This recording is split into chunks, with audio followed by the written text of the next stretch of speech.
right? But to me, I think it's pretty intense to say words were abuse, no matter how much I disagree with it.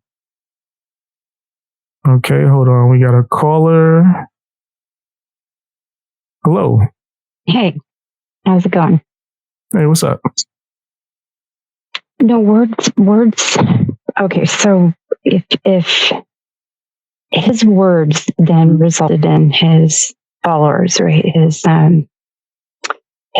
supporters, then going forward and actually harassing these families and physically through threats, just actual harassment, then I think that is abusive, because I feel like Alex has an obligation of a responsibility of what he says, being that he's like a media conglomerate.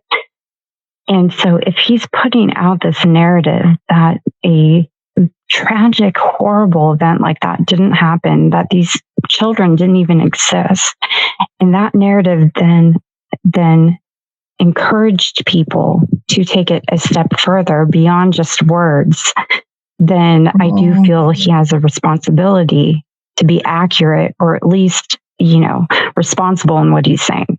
People might have heard what he said and took it to mean something else, because people do that all the time, right? When it comes to responsibility of what's being said, he's not directly telling people to do anything, right? Maybe we disagree with the things that's being said, but I think that's a really far reach for abuse. And also, if you're saying that his fans or people that's hearing his message are the ones abusing, then how is he the abuser? That doesn't make sense. For his words, that still would make no sense, because it wouldn't be him doing it. He's not necessarily not encouraging it, right? So it's not like he's saying don't do that. He does encourage people to be proactive and to get out there, and you know what I mean? I don't know. Alex Jones is a direct question after you finish. I want to ask you. Alex Jones this is why I asked you this, because it's a very slippery slope with him. I was just curious kind of what you thought, because I agree people should have free speech. I agree people should have the ability to state their opinions, but where does that line get drawn, right? Like, how far are we allowed do we allow that to go?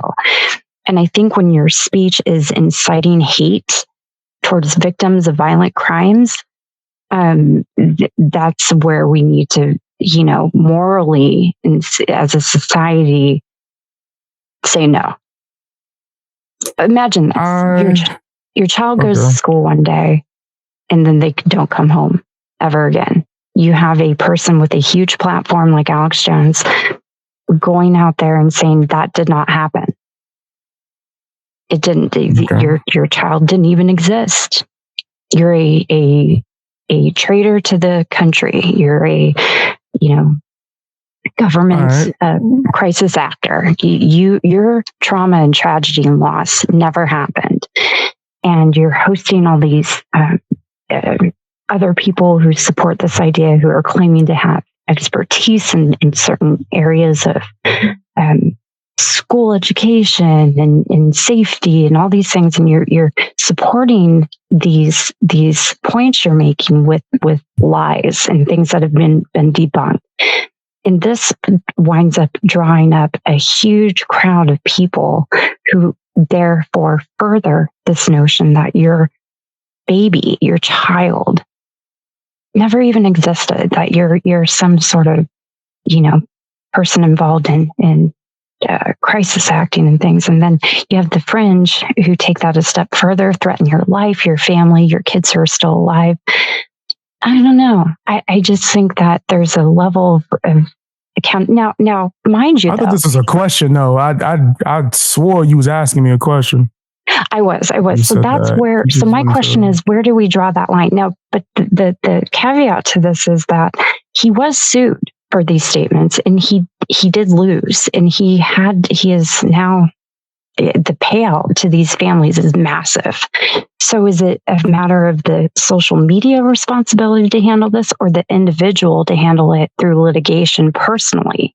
You know what I mean? It's kind of like, it's tricky.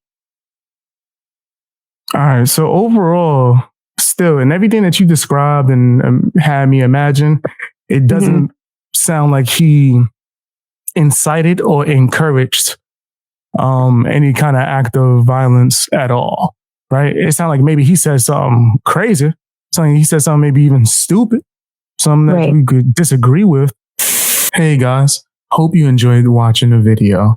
Now, if you have some extra time, can you do me a favor? Check out my music. I rap, I sing, and I make beats. All of that should be linked in the description. Also, if you want to watch me live stream, you can check me out on bxbeastboy Live. That's another YouTube channel. It should be linked to my homepage. And you can check me out on Twitch and Rumble. I'm streaming on all these platforms, man. Trying to just get out there. Also, if you want to support me, you can sign up for my memberships on my channel, as well as my Patreon for as low as $1. You get exclusive access to a bunch of videos early before you even get it on YouTube, as well as videos that's not ever going to be on YouTube, stuff that actually got me suspended and banned. It's kind of my anti-cancel culture fund for BX Beast Boy. You know what I mean? And it also helps me get resources for certain video essays and things of that nature. Check that out if you're able to. Follow me on Twitter, follow me on Instagram, and join my Discord if you are able to, man. The link should be somewhere within my description or somewhere on my channel. I would really love to see you there, man. That's where you get a chance to talk to me and the rest of my supporters, man. I appreciate you guys. Bang, gang, out.